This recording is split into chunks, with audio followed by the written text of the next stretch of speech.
B파의 성모. 클라크가 말한 것처럼 라파엘로가 지상의 비너스의 화가였다고 한다면 시대는 그를 억지로 비너스의 대극인 성모의 화가로 만들었다고 할 수 있을까? 아니면 그 자신에게나 시대에게 있어서 마리아는 하늘 위의 비너스였고 비너스는 지상의 성모였다고 해야 할까? 이 작품은 레오나르도 다빈치의 성안나와 성모자 밑그림을 따르고 있으며 아들과 어머니의 관계는 미켈란젤로의 브리주의 성모에서 영향을 받은 것이다. 그러나 아르간이 지적했듯이 라파엘로는 다빈치가 보여준 극히 미묘한 원심적인 선의 흐름도 없고 미켈란젤로의 구심적인 영혼의 본질을 추구하는 긴장감도 전혀 없다. 이 작품은 안으로도 밖으로도 치우침 없이 결정적인 선으로 그려진 자연의 성스러움, 다르간이며 평범하지는 않지만 그렇다고 초월적인 것도 아닌 신비 없는 신비, 잼 프리스코이다.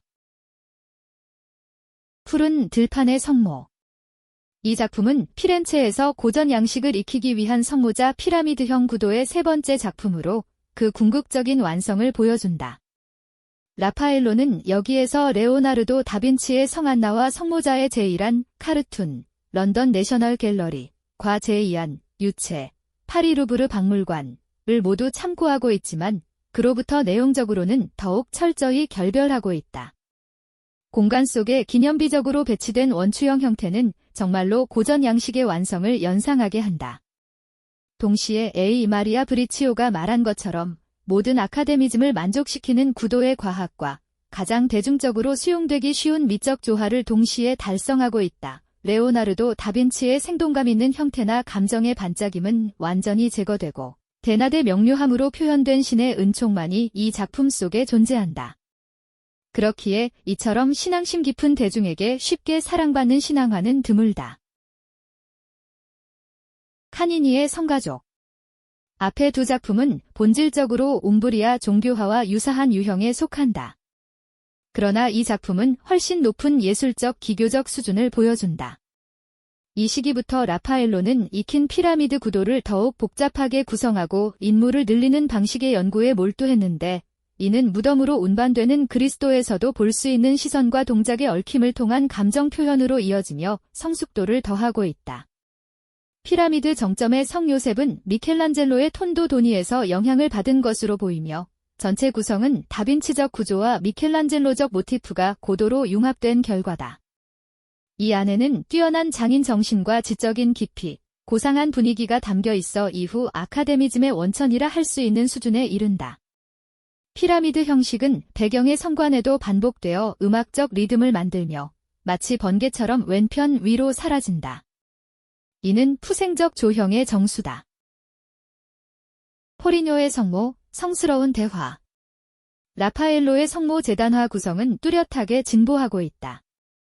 천상의 성모, 피티 미술관을 사이에 두고 보면 그 흐름이 일관되게 이어진다는 것을 알 수 있다. 그는 프라 바르톨로메오의 기념비적인 정통 재단화 양식에서 영향을 받았고 레오나르도 다빈치 못지않은 본질적 감화를 받아 작품에 반영하였다. 피렌체 종교화 중에서도 특히 피렌체적인 구성으로 중앙에 높은 옥좌의 성모자, 양옆의 성인들을 대칭으로 배치해 서로와 관람자에게 시선과 동작으로 성스러운 대화를 나누는 구도를 취하고 있다. 기념비적인 벽감을 배경으로 삼는 방식은 바르톨로메오 등 사보나로라파 화가들의 특징이며 하늘과 땅을 분리하는 구성은 특히 북이탈리아에서 발전했다.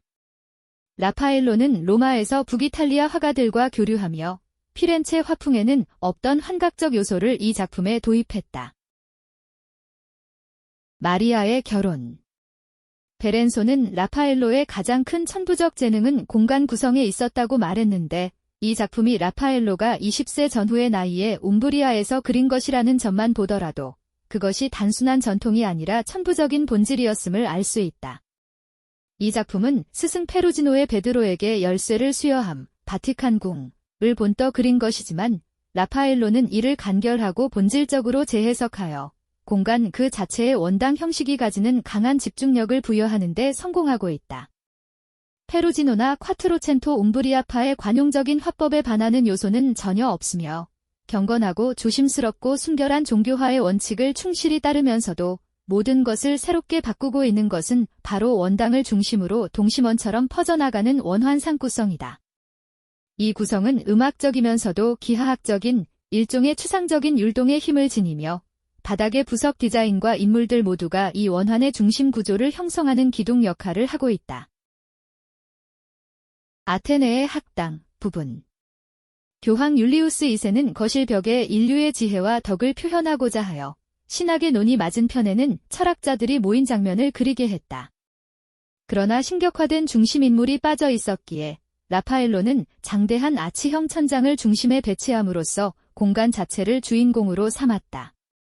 플라톤과 아리스토텔레스는 가장 먼 곳에 배치되었고 계단을 따라 내려오며 인물 크기가 점점 커지는 정교한 원근법 구조를 통해 시선은 자연스럽게 화면 깊숙이 끌려 들어간다. 수많은 인물이 있음에도 불구하고 혼란스럽지 않고 집중력 있게 구성된 것은 뛰어난 공간 감각 덕분이다. 이처럼 거대한 질서를 확신하며 구현한 사례는 드물며 라파엘로와 동시대인들이 세계를 질서로 인식했다는 점을 보여준다. 그러나 이는 당시에도 보기 드문 관점이었다. 다빈치에게 자연은 규칙을 넘어선 것이었고 미켈란젤로는 질서를 무미건조하게 여겼기 때문이다. 아테네의 학당 부분. 다방면의 학문 성과를 표현하기 위해 라파엘로는 이 그림에서 인물들의 동작, 표정, 소그룹의 반응 등에 초점을 두었다. 계단 위에 몸을 뉘인 인물은 교회 계단의 거지 자세를 한 키니쿠 학파의 디오게네스다. 형이하학 영역으로 여겨지는 계단 아래 제1면에서는 유클리드가 컴퍼스로 도형을 그리고 제자들이 주의 깊은 태도로 이를 바라보고 있다. 이는 이해의 다양한 단계를 나타낸다. 배후의 조로아스터는 인문주의자 피에트로 보를 모델로 했고 플라톤은 레오나르도 다빈치, 헤라클레이토스와 아리스토텔레스는 미켈란젤로, 유클리드는 브라만테의 초상으로 보인다. 가장 오른쪽의 젊은이는 공동 제작자 소도마이며 검은 베레모를 쓴 젊은이는 라파엘로 자신이다. 고대와 현대의 자유칠하계의 거두들을 한자리에 모으고 중심인물의 르네상스 거장들의 얼굴을 담은 이 작품은 르네상스 세계관을 가장 잘 나타낸다. 성체의 논의. 바사리의 오류로 논의라는 제목이 붙었지만 이 작품은 본래 교획 또는 비적의 승리라 불리는 것이 타당하다. 화면 중심에는 성체합 안에 성스러운 떡이 있으며 이는 원근법의 소실점이자 하늘과 땅, 영혼과 육신이 결합하는 기적의 중심이기도 하다. 이러한 구성은 레오나르도 다빈치의 최후의 만찬이 보여준 고전적 공간 구성을 계승한 것이다. 여기에 삼위일체 상징이 세로축으로 더해지고 하늘과 땅의 인물들이 반원형 고리로 둘러싸 공간 전체가 신학적 위계를 표현한다. 지상의 인물들은 실제 인물의 초상으로 프라 안젤리코, 단테, 사보나롤라 등이 확인된다. 수많은 습작을 통해 라파엘로는 최종 구도에 이르렀고 종교화의 천지 이분법을 지키면서도 강력한 반구형 공간을 창출해냈다. 이로써 공간 자체가 신학적 질서의 상징이 된다는 점에 주목할 필요가 있다. 파르나소스. 언덕 위에서 하프를 타는 아폴론을 중심으로 9명의 뮤즈와 고대 및 현대의 시인들이 좌우에 배치되어 있다. 왼편에는 호메로스와 단테, 오른편에는 카스틸리오네 혹은 미켈란젤로로 여겨지는 인물과 함께 보카치오, 아리오스토, 오비디우스, 호라티우스 등이 있다. 샤스텔에 따르면 뮤즈가 관장하는 9편의 시장르에 따라 고대와 현대에서 각 9명의 시인이 선발되었다. 라파엘로는 고대 시인의 얼굴에 동시대 인문주의자의 초상을 담아 고전 문예 부활의 이중 이미지를 표현했다. 그러나 인물의 자세는 미켈란젤로의 영향으로 과장되고 어색해 최고의 작품이라 보기 어렵다. 베르프리는 아폴론, 왼쪽 뮤즈가 고대 아리아드네를 모방한 것이라 했지만 생경하고 인위적이다. 전반적으로 이 그림이 무미건조하게 느껴지는 이유는 라파엘로의 강점인 공간 구성이 이 작품에서는 의미를 가지지 못했기 때문이다. 파르나소스 부분. 여류 시인 사포가 그려진 왼쪽 가장자리 그룹에서도 미켈란젤로가 막 완성한 시스티나 성당 천장화의 영향이 뚜렷하게 드러난다. 특히 이 여성 인물의 극단적으로 뱀처럼 꼬인 인체 표현은 미켈란젤로의 작품, 예를 들어 예언자 요나나 무녀 리비카 등의 긴장감 있는 자세에서 차용된 것이다. 또한 왼쪽 상단의 다리를 포갠 인물은 무녀 에르트레아의 모습을 연상시킨다. 사포가 손에 두루마리를 들고 화면 바깥을 향하고 있는 모습 역시 미켈란젤로 특유의 수법이 반영된 것이며 이 장면은 매우 반고전주의적인 성격을 띠고 있다.